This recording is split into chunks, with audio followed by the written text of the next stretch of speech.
Ba't ka pumunta rito sa Senate? Ako po ay hindi po na-harass, hindi po na-abuse. I thought you were harassed. Ako po ay na-rape po. Na-rape? Na-rape po ako, Your Honor. Yung musical director? Yes po. I heard your rants in... I read your rants in Facebook. Yes po. What happened? This happened 2005. Am I correct? Yes po. You're only 15 years old? Yes po, Oh. Your Honor. Yes, 2005 po nangyari and nilabas ko po ito noong 2010. Why did it take you 5 years? Dahil po sa takot po, sa kahihiyan, dahil po nung time na yon ay hindi pa naman po katulad ng panahon po ngayon na mas open na po ang lahat. And You should have filed the complaint immediately after that you were sexually harassed. ang nangyari po kasi noon, Your Honor, ay gusto po namin mag-pursue ng legal action but yung nakausap po naming lawyer at that time, parang tapos na raw po yung prescription period. Okay, assuming that you filed the complaint with GMA, correct? Yes po. 5 years after, Yes po. did the GMA7 take action on it? Wala pong clear na resolution po na nakarating po sa I amin. have a copy here. Opo, Suspended and terminated the services of the one who sexually harassed you. pati po ako At hindi inalis na po nakabalik. nila. Hindi siya na nakabalik. I will not And- mention the name already because you know his name, of course. Yes po. What I'm saying is that GMA7 took action on it. Took action on your complaint. Diba? You wrote to have it. Yes po. And Correct. Then you Attorney wrote, Felipe Gozon po. Attorney Gozon, Felipe Gozon. Oh, inaksyonan nila, terminate yung services nung musical director. Correct? Yes po. Oh. Ang nangyari nga lang po ay kasi po yung musical director po na ito ay connected po sa mga ibang executives po dun sa loob. So ako po ay napag-initan po dun sa loob. So kahit na kumbaga naalis nga po siya, naalis din po ako sa network. Yun po yung nangyari po, Your Honor. Oh, diba? Umingi ka rin ng release, diba? Umingi ka ng release sa GMA, correct? Release po sa GMA Artist Center at that Yes. time. But we wanted po na maging under the GMA itself.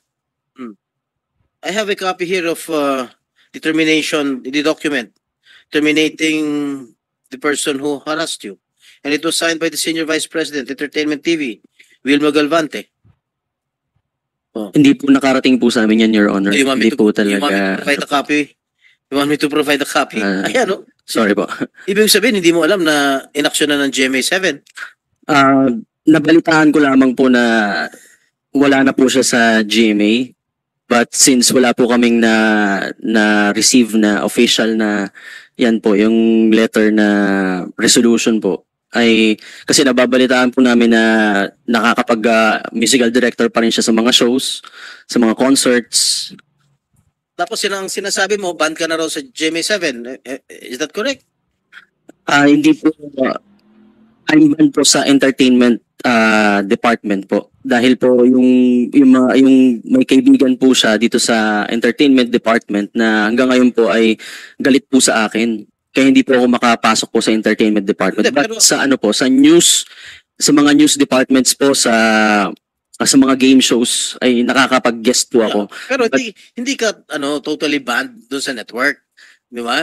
Yes po, hindi ko po sinabi na totally banned po ako. Bale, ayun po, nilinaw ko din po naman yun doon po sa nilabas ko pong video. So, what do you want to... Ba't ka pumunta rito sa Senate? Yun po, Your Honors, actually, ako po ay hindi po na-harass, hindi po na-abuse. I thought you were harassed. Ako po ay na-rape po. Na-rape? Na-rape po ako, Your Honor. Yung musical director? Yes po. Kasi there are a lot of definitions of rape. You know? How did you say it's rape? Handa po akong ikwento po dito yung nangyari. Pero ako po ay natatakot na baka po ako po ay balikan po ng mga taong ito.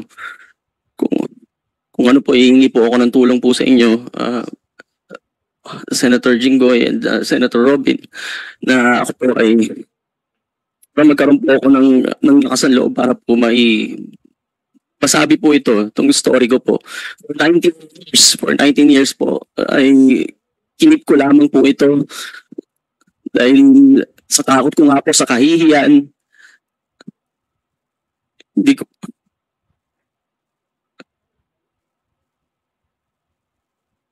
hiyang nga po talaga ako, lalo na po nung panahon na yun dahil nung dinulog ko nga po ito noon, yung mga nandun po sa loob ay parang dinidismiss lang po nila yung sinabi ko na parang mag-move on ka na lang kasi kalakaran yan dito. Nililabel pa po nila ako na homophobic daw ako kaya ako nare-reklamo yung tao.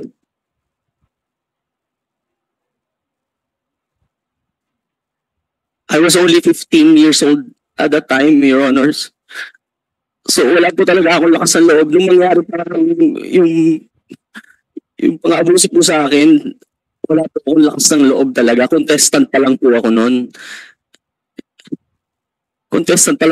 And may power talaga po siya over us, over me. Kaya hindi ko po nasabi talaga agad. Even nung sinabi ko po sa parents ko yan, galit na galit po sila, iyak na lang po kami ng iyak. Particularly yung lolo ko po. Kinamatayan na nga po ng lolo ko dahil sa sama ng loob niya. 2 years after, namatay po yung lolo ko kasi sa sama ng loob na po dyan kasi hindi po ako nabigyan ng katarungan po. So nangyari po sa akin. Okay, DOJ, what are the legal remedies that Mr. Santos can avail, considering the circumstances or statements he just gave? Kasi, is there a prescriptive period sa rape? Sir, yes. Ilang taon? I think, sir, it's 20 years, but I'll check po because he is a minor when the crime was committed. So baka po mas matagal po yung prescriptive period niya. But for grave offenses po, it's 20 years na pwede pa siyang Are you I'll contemplating, check po the exact years Mr. po. Santos, are you contemplating of filing charges Yes against the po. medical director? Yes po, Your Honor. Even though, Kasi ang tagal ko na po talagang gusto po kaya lang natatakot po talaga ako and wala po akong means. Kaya Your Honor, ako po ay nanginiploid po sa inyo. Nanginiploid po ako kasi ako na po nitong tinago lang po sa ano ko po eh. Yung after po nung no, that's why we are, yung after po nung nagreklamo kami sa GMA nung natanggal po ako sa GMA. Kaya alos gumapang po kami para lang mabuo ang career ko. Kami po ng manager ko, nandito po yung manager ko, si Kuya Coco. that's why we are here investigating in aid of legislation. Kasi I've heard being members of Showbiz together with Senator Robin, this has been prevalent since the 90s. That's why we're going to submit, maybe the committee of Senator Robin is going to submit a committee report with regard para matigil na itong sexual harassment within the movie industry. This has been going on since early 90s. Opo, yun po nung nangyari. Hindi lang lalaki pati babae. Hindi lang lalaki. Yun po, sobrang gumapang po kami. And nagpasalamat na lang po talaga ako na yung mga interviews ko po actually nung sinasabi kong marami pong beses na gusto ko sumuko na kasi dumating po talaga sa point na parang gusto ko na rin pong tapusin po yung buhay ko kasi kaya rin po yung breadwinner ng family ko. So, hirap po talaga ako kung paano ko po itatagod yung family ko na napigilan po yung mga opportunities po sa akin. Kumusta naman ang karir mo ngayon? Sa ngayon po wala po akong Umalis ka sa GMA7. Di ba lumipat ka sa TV5? TV5 po ako pero You were asking for a release from GMA7, correct? yes po. Oh. Yes po, Your Honor. You transferred to TV5. Yes po. Oh, what happened there? Binigyan po nila ako ng opportunity na makapag-show sa weekly show din po nila. Pero usually, ay hindi naman po nag-prosper yung shows at nawala din po ako. Wala rin nangyari. Yes po. At ayun po, napapasok na po ako sa teatro. At thankfully po ay dumating po yung pangalawang parang second grade po nung karal ko nung nabigyan po ako ng opportunity po sa Miss Saigon po. Nakapasok po ako sa Miss Saigon. Doon lang po talaga nabuhay lang ulit yung confidence ko na halos nasira na po parang in-revent na po yung opportunities ko po, yung mga kakataon ko po dito sa Pilipinas. And thankfully po nabigyan po ng opportunity sa international stage. Very good. Anyway, you have your lawyer beside you, top-notch lawyer beside you, Attorney. Salamat nga po ako sa aking kaibigan po si Attorney Tomasio. We will not prevent you from filing a rape case against your accuser, against your yung Yes po. musical director. We will not prevent you. That is your prerogative. You seek advice from your lawyer. Ano po kasi si attorney po ay talagang binigyan lamang po ako ng oras po ngayon at siya po ay legal counsel ko for now, but after this po ay talagang ako po ay kailangan ko pong humanap po ng aking legal counsel for the case po. At sana po ay matulungan niyo po ako, Senator Jinggoy, Senator Robin. Ako po ay nakikiusap po sa inyo dahil ako po ay natatakot po dahil na-prevent po nila yung aking pong progress ng career po dito sa Pilipinas. Ngayon po kung magsasalita po ako, hindi ko po alam kung ano pong kaya pa po nilang gawin. What do you mean na-prevent yung progress mo sa network?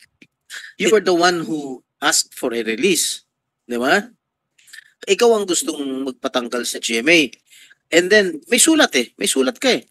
Signed by your lawyer. Release lang po Your Honor, sa GMA Artist Center. Yes. Oh. And we wanted po na sa GMA network itself kasi po ay talagang actually kasi namin sinumbong yung aking reklamo sa GMA Artist Center and wala po silang action na ginawa po. Sila po yung nagsasabi nun na mag-move on na lang. Kaya po sabi namin, ma-release po ako sa GMA Artist Center at maging under na lang po ng network. Baka mas maging better po yung aking estado po sa network. I have a copy of the letter of your lawyer. Notice of rescission of GMA Artist Management Agreement. Ikaw ang gusto magpa-release eh. Oh. Sa Artist Center po, sir. Di ba yun ang bumubuhay, yun ang nag-build up sa mga artista, yung Artist Center? Po, pero may mga artists po na under GMA network itself po. So nagpaparelease ka sa Artist Center? Opo, po sa artist management nila. Pero pwede pong under GMA network ka po at that time. Sinisi mo po, unfortunately, GMA has failed to perform its obligation under the agreement as discussed in Mr. Santos's letter dated February 9, 2010. On the basis of the above, our client has decided to rescind the agreement. Oh.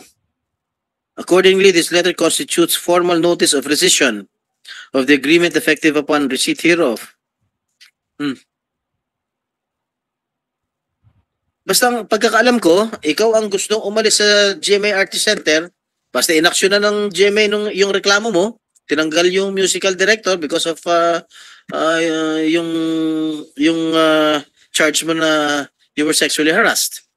Yes po, pero yun nga po, sa GMA Artist Center lang po. And sinabi po namin sa letter na gusto po namin sa GMA network maging under po ako. What did they say? Wala po silang sinabi, basta ni-release na lang po nila ako. Anyway, may you have your lawyer there beside you. You can seek advice from your lawyer. If you want to file rape case against the musical director, that's your call, that's your prerogative. Yes po, Your Honor. Salamat po. Thank you, Mr. Santos. Salamat po. Umani naman ito ng iba't ibang reaksyon mula sa ating mga netizens. Ayon kay Yana Luis, naging inspirasyon nila si Sandro kaya lumabas na sila. Asahan natin na may lalabas pang iba. Mabuti yan para matigil na ang mga mapang abuso. Pahayag naman ni Anna Ferg, Senador Jinggoy Leeson. All victims are scared and shocked to come out because of the psychological effects on them.